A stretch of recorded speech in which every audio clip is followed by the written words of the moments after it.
Hello বন্ধুরা, রূপালী ব্লগে তোমাদের সবাইকে অনেক স্বাগত আর অনেক অনেক ভালোবাসা। কেমন আছো তোমরা সবাই? আশা করছি সবাই খুব ভালো আছো আর আমিও খুব ভালো আছি। আবারও একটি নতুন ভিডিও নিয়ে চলে এসেছি, দেখতে থাকো, আশা করছি তোমাদের ভালো লাগবে। আজও বৃষ্টি হচ্ছে সকাল থেকে। আর জানো তো, আজ আমাদের বাড়িতে গেস্ট আসছে। কারা আসছে সেটা তোমরা অবশ্যই জানতে পারবে। তো সকাল সকাল সংসারের সম্পূর্ণ বাসি কাজ সেরে আমি চলে এসেছি সোজা রান্নাঘরে, কেননা সব কাজই আমার সম্পূর্ণ একা হাতে করতে হবে। এদিকে সব কিছু আমি কেটে কুটে রেডি করে রেখেছি। আর আজ আমি কি কি রান্না করছি চলো তোমাদের একবার বলে দিই। আজ আমি করব পটল ভাজা, বেগুন ভাজা, টমেটো দিয়ে ডাল আর করব চিকেন কষা।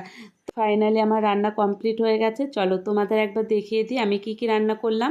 এখানে দেখো সাদা ভাত আছে, টমেটো দিয়ে ডাল আর কচুর শাক আর ইলিশ মাছের ঝোলটা আমার শাশুড়ি মা দিয়ে গেছে। আর এখানে পটল ভাজা, বেগুন ভাজা আর চিকেন কষা। তো এই